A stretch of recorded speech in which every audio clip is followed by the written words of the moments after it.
జమ్మూ సరిహద్దుల్లో యుద్ధ మేఘాలు కమ్ముకున్నాయి. పాక్ యుద్ధ విమానాల నియంత్రణ రేఖను దాటి భారత భూభాగంలోకి వచ్చి బాంబులు జారవిడిచి వెళ్లాయి. పాక్ యుద్ధ విమానాల కదలికలపై ముందు నుంచే ఓ కన్నేసిన భారత వాయుసేన వెంటనే ప్రతిస్పందించింది. భారత్కు చెందిన యుద్ధ విమానాలు వాటిని అడ్డుకునేందుకు వెళ్లాయి. భారత వాయుసేన పాక్ విమానాలు తోకముడిచాయి. పూంచ్, రాజౌరి సెక్టార్లో ఈ ఘటనలు చోటు చేసుకున్నాయి. భారత్ భూభాగంలోకి చొచ్చుకొచ్చిన విమానాలు పాక్ F-16 విమానాలుగా భావిస్తున్నారు. ఈ నేపథ్యంలో జమ్మూ, శ్రీనగర్ విమానాశ్రయాలు మూసివేసి సరిహద్దుల్లో సైన్యం హై అలర్ట్ ప్రకటించింది.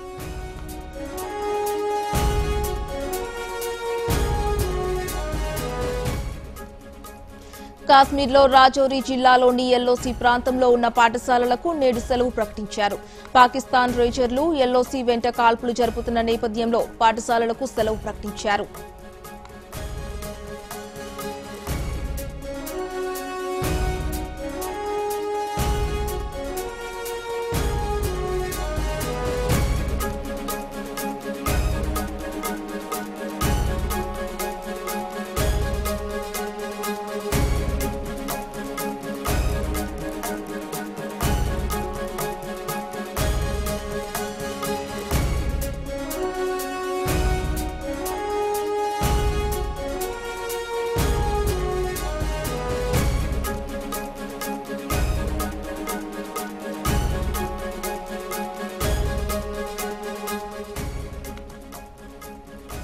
జమ్మూ సరిహద్దుల్లో యుద్ధ మేఘాలు కమ్ముకున్నాయి. పాక్ యుద్ధ విమానాల నియంత్రణ రేఖను దాటి భారత భూభాగంలోకి వచ్చి బాంబులు జారవిడిచి వెళ్లాయి. పాక్ యుద్ధ విమానాల కదలికలపై ముందు నుంచే ఓ కన్నేసిన భారత వాయుసేన వెంటనే ప్రతిస్పందించింది. భారత్కు చెందిన యుద్ధ విమానాలు వాటిని అడ్డుకునేందుకు వెళ్లాయి. భారత వాయుసేన విమానాల ప్రతిఘటనతో పాక్ విమానాలు తోకముడిచాయి. పూంచ్, రాజౌరి సెక్టార్లో ఈ ఘటనలు చోటు చేసుకున్నాయి. భారత్ భూభాగంలోకి చొచ్చుకొచ్చిన విమానాలు పాక్ F-16 విమానాలుగా భావిస్తున్నారు. ఈ నేపథ్యంలో జమ్మూ, శ్రీనగర్ విమానాశ్రయాలు మూసివేసి సరిహద్దుల్లో సైన్యం హై అలర్ట్ ప్రకటించింది.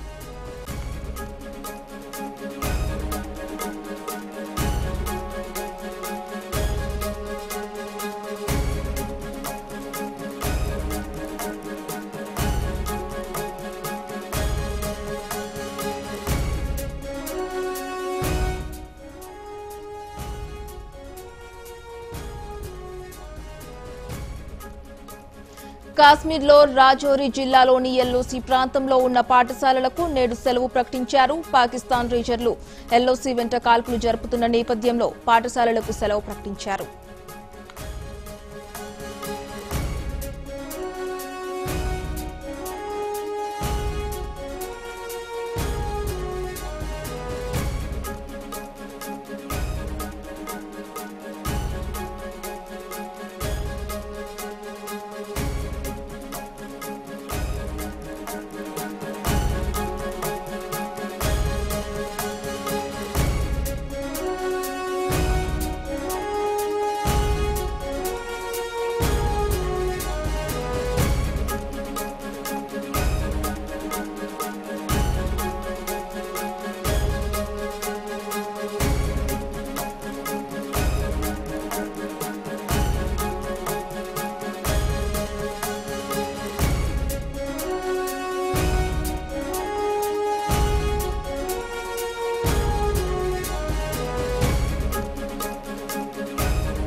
జమ్మూ సరిహద్దుల్లో యుద్ధ మేఘాలు కమ్ముకున్నాయి. పాక్ యుద్ధ విమానాలు నియంత్రణ రేఖను దాటి భారత్ భూభాగంలోకి వచ్చి బాంబులు జారవిడిచి వెళ్లాయి.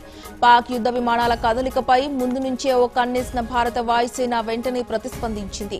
భారత్కు చెందిన యుద్ధ విమానాలు వాటిని అడ్డుకునేందుకు వెళ్లాయి. భారత వాయుసేన విమానాల ఘటనతో పాక్ విమానాలు తోకముడిచాయి. పూంచ్, రాజౌరి సెక్టార్లలో ఈ ఘటనలు చోటు చేసుకున్నాయి. భారత భూభాగంలోకి చొచ్చుకొచ్చిన విమానాలు F-16 విమానాలుగా భావిస్తున్నారు. ఈ నేపథ్యంలో జమ్మూ శ్రీనగర్ విమానాశ్రయాలు మూసివేసి సరిహద్దుల్లో సైన్యం హై అలర్ట్ ప్రకటించింది.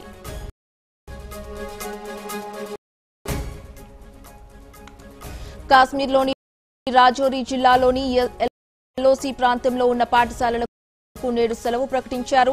పాకిస్తాన్ రేంజర్లు ఎల్ఓసి వెంట కాల్పులు జరుపుతున్న నేపథ్యంలో పాఠశాలలకు సెలవు ప్రకటించారు.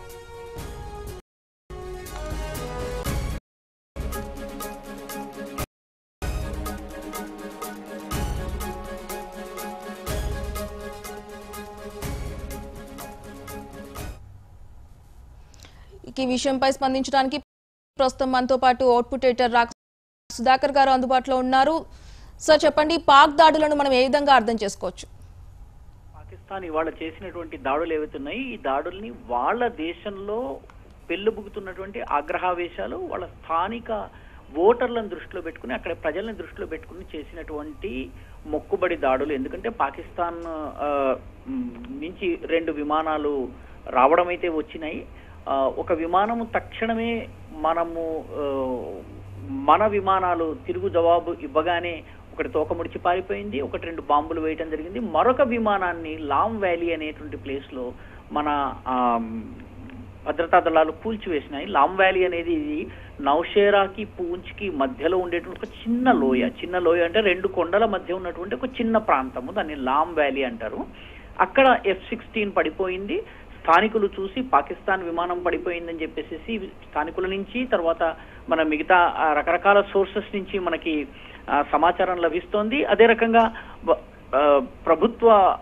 ప్రభుత్వం కూడా ఈ విషయాన్ని ప్రకటించింది. పాకిస్తాన్ F-16 ఒకటి కుప్పకూలిపోయింది, మరొకటి తోకముడిచి వెళ్లిపోయింది. 1-2 చోట్ల బాంబులు వేసినట్టు తెలుస్తోంది, కానీ దానివల్ల ఎటువంటి నష్టం కూడా జరిగినట్టు లేదు. పాకిస్తాన్ వాస్తవానికి ఇది తమ దేశంలో తమ అసమర్థతను కప్పిపుచ్చుకునేందుకు ఏదో ఒకటి చేసి చూపించాలన్నటువంటి లక్ష్యంతో ఈ చిన్నపాటి దాడుల్ని చేసి మళ్ళీ తిరిగి వెళ్ళిపోయినట్లుగా ఉంది.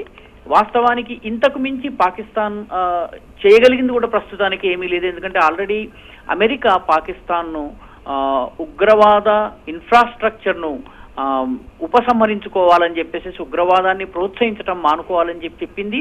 అంతర్జాతీయం కూడా పాకిస్తాన్కి ఎటువంటి సమర్థన మద్దతు రావడం లేదు. కాబట్టి పాకిస్తాన్ ఒక రకంగా పూర్తిగా ఐసోలేట్ అయిపోయినటువంటి, ఒంటరి అయిపోయినటువంటి పరిస్థితి ఉంది.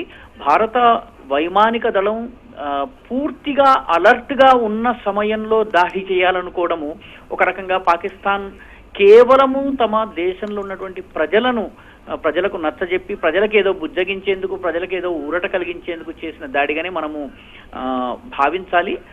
మొత్తం మీద ఈ దాడి ద్వారా పాకిస్తాన్ సాధించింది ఏమీ లేదు. కేవలము ఒక తమ దేశంలో ఉన్నటువంటి తమ ప్రజలకు కొంత ఊరట కల్పించేటువంటి ప్రయత్నం చేసింది. ఎటువంటి లక్ష్యము లేనటువంటి దాడులు ఇవి. సార్, అయితే ఇలా ఏ రకమైనటువంటి లక్ష్యం లేకుండా ఇలాంటి దాడుల వల్ల ఉపయోగం ఏముందంటారు? నిజానికి యుద్ధ విద్య తెలిసినటువంటి వాళ్ళు, యుద్ధ శాస్త్రం తెలిసినటువంటి వాళ్ళు చెప్పేది ఇటువంటి దాడులు లక్ష్య విహీనమైనటువంటి దాడుల వల్ల సాధించగలిగింది ఏమీ లేదు.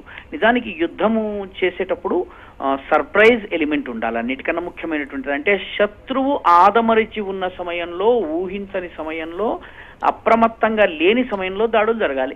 నిన్న మన ఎయిర్ స్ట్రైక్ జరిగిన తర్వాత ఈరోజు భారతదేశము అలర్ట్ గా ఉంటుందని పాకిస్తాన్ కాదు ప్రపంచం అందరికీ తెలిసిన సమయంలో పాకిస్తాన్ ఈ దాడి చేయడానికి పూనుకోవడం వల్ల పాకిస్తాన్ సాధించేది ఏమీ లేదు. పాకిస్తాన్ విమానము బయలుదేరిన మరుక్షణము మన రాడార్లు పసిగడతాయి. మామూలుగా రాడార్స్ ఉన్నప్పటికీ భారత పాకిస్తాన్ సరిహద్దుల్లో ఈ రాడార్స్ ని 24 hours ఉంచడానికి వీల్లేకుండా వివిధ రాడార్స్ కి వేరువేరు టైమింగ్స్ లో అవి యాక్టివ్ గా ఉండేటట్టు, మిగతా సమయంలో వాటికి రెస్ట్ ఇచ్చేటటువంటి ఒక ఏర్పాటు ఉంటుంది. ఎందుకంటే అవి మిషన్స్ కాబట్టి.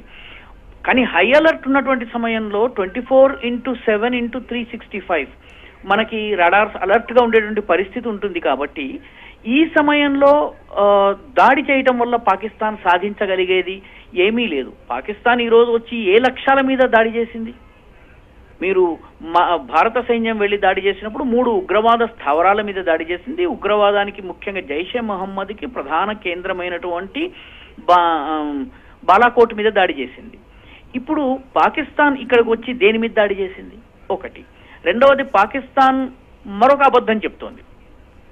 అంటే పాకిస్తాన్కి అబద్ధం చెప్పడం బాగా అలవాటు. నిజానికి పాకిస్తాన్ చెప్తున్నటువంటి మరో అబద్ధం ఏంటంటే మేము భారతదేశానికి చెందినటువంటి 2 విమానాలని కూల్చేశాం. ఒక విమానము మా దేశంలో పడింది, పైలట్ని మేము అరెస్ట్ చేశాము. మరొక విమానాన్ని మేము కుల్గాంలో కూల్చాము. కుల్గాం, బద్గాం ఇవి మధ్య కాశ్మీర్లో ఉంటాయి, ఎల్ఓసికి చాలా దూరంగా ఉంటాయి. అక్కడి దాకా పాక్ విమానాలు గనక వచ్చినట్లయితే చాలా పెద్ద విషయం అవుతుంది. కుల్గాంలో జరిగింది ఒక ట్రైనీ పైలట్ టెక్నికల్ ఫాల్ట్ వల్ల జరిగినటువంటి విమాన ప్రమాదం. దానికి సరిహద్దుల్లో ఉన్న ఉద్రిక్తతలకి ఏ రకమైన సంబంధం లేదు. కానీ పాకిస్తాన్ దీన్ని తానే చేసినట్టుగా క్లెయిమ్ చేసుకుంటోంది. నిజం చెప్పాలంటే పాకిస్తాన్ ఈ రోజు తమ ప్రజలకు ఏదో ఒకటి చెప్పడం కోసం చేస్తున్నది. దీని వెనక ఎటువంటి లక్ష్యాలు లేవు. యుద్ధంలో లక్ష్య విహీనమైన కాల్పుల వల్ల, గాలిలో కాల్పులు జరపడం వల్ల, ముసుగులో గుద్దులాట వల్ల ఎటువంటి లాభం ఉండదు. పాకిస్తాన్ కనీసము ఈ విషయాన్ని గ్రహించి ఉంటే బాగుంటుంది. అయితే పాకిస్తాన్ మొదటి నుంచి అబద్ధాలు చెప్తూ వచ్చింది, తమ ప్రజలను మోసపుచ్చుతూ వచ్చింది, తన యొక్క శక్తి గురించి ప్రజలకు తప్పుడు నమ్మకాల్ని కలిగిస్తూ వచ్చింది. దాన్ని ఇప్పుడు అది అనుభవిస్తోంది. సరే, అయితే భారత్ పై హై అలర్ట్ ఉన్న నేపథ్యంలో భారత సైన్యం ఎలాంటి జాగ్రత్తలు తీసుకోవాలంటారు? జాగ్రత్తలు తీసుకోవలసినది మనం సైన్యానికి మనం చెప్పవలసిన అవసరం లేదు. ఎందుకంటే మనది ప్రపంచంలోనే అత్యుత్తమమైనటువంటి సేనావాహిని. భారతదేశపు సైనికులు అత్యుత్తమమైనటువంటి సైనికులు. భారత సైనికుల యుద్ధ పటిమ విషయంలో ప్రపంచమంతా ప్రశంసించింది.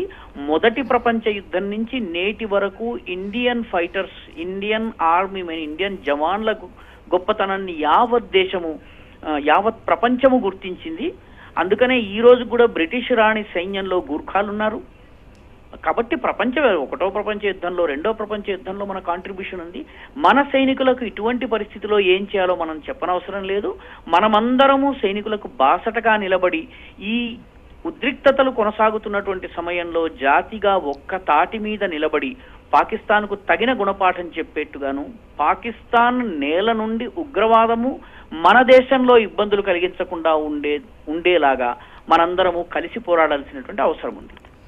సార్, అలాగే భారత్ పై పాక్ పదే పదే అటాక్ కి పాల్పడుతున్న నేపథ్యంలో భారత్ బార్డర్ లో పరిస్థితులు మన అధీనంలోనే ఉన్నాయని అనుకోవచ్చా? ఖచ్చితంగా మన అధీనంలో ఉన్నాయి. నిజానికి సరిహద్దు ప్రాంతం చాలా క్లిష్టమైనటువంటి ఆ టెరైన్, అక్కడ ఉన్నటువంటి వాతావరణం కనుక మనం చూసినట్టయితే సరిహద్దులో ఉన్నటువంటి ప్రజలను ఆల్రెడీ అప్రమత్తం చేయడం జరిగింది. వాళ్ళని సురక్షిత ప్రదేశాల్లోకి తీసుకెళ్ళడం జరిగింది. మోదీ ప్రభుత్వము 2.5 సంవత్సరాల క్రితం నుంచే సరిహద్దు ప్రాంతంలో అండర్ గ్రౌండ్ ట్రెంచెస్ నిర్మాణం చేసేటటువంటి, అండర్ గ్రౌండ్ బంకర్స్ నిర్మాణం చేసేటటువంటి ప్రక్రియను ప్రారంభించింది. సరిహద్దు ప్రాంతంలో ఉద్రిక్తతలు రాగానే, తూటాలు మోతలు ప్రారంభం కాగానే ప్రజలు సురక్షితమైనటువంటి ప్రాంతానికి వెళ్లి బంకర్స్ లో తలదాచుకునేలాగా మన ప్రభుత్వము గత 2-3 సంవత్సరాలుగా పూంచ్, రజౌరి, ఆ తర్వాత ఈ మిగతా ప్రాంతాలు ఏవైతే ఉన్నాయో మనకి భీంబర్ గలీ కానివ్వండి, కృష్ణా ఘాటి కానివ్వండి, అదేవిధంగా మన అఖ్నూర్ సెక్టర్ కానివ్వండి, ఈ అన్ని ప్రాంతాల్లో కూడాను బంకర్ల నిర్మాణం చాలా పెద్ద ఎత్తున చేపట్టింది. 2-3 సంవత్సరాల క్రితం ఉన్నటువంటి ఉద్రిక్త పరిస్థితుల నేపథ్యంలో ఈ పనిని చేపట్టడం వల్ల సరిహద్దులో ఉన్నటువంటి మన ప్రజలకు పూర్తి భద్రత ఉంది. మనం భయపడవలసిన అవసరం లేదు. స్కూళ్లకు సెలవులు ఇచ్చారు. అక్కడ సరిహద్దు ప్రాంతంలో ఉన్నటువంటి విమానాశ్రయాలన్నిటికీ కూడాను అక్కడ హై అలర్ట్ ప్రకటించి ప్రస్తుతము గగనతలంలో ఎటువంటి యాక్టివిటీ లేకుండా మనము చర్యలు తీసుకోవడం జరిగింది. కాబట్టి భారతదేశం యుద్ధాన్ని కోరుకోదు, కానీ యుద్ధం వచ్చే పరిస్థితి వస్తే దాన్ని ధీటుగా ఎదుర్కొనేందుకు భారతదేశం సర్వదా సన్నద్ధంగా ఉంటుందన్నదే మనము అర్థం చేసుకోవాల్సినటువంటి విషయం. Right, thanks for the update sir.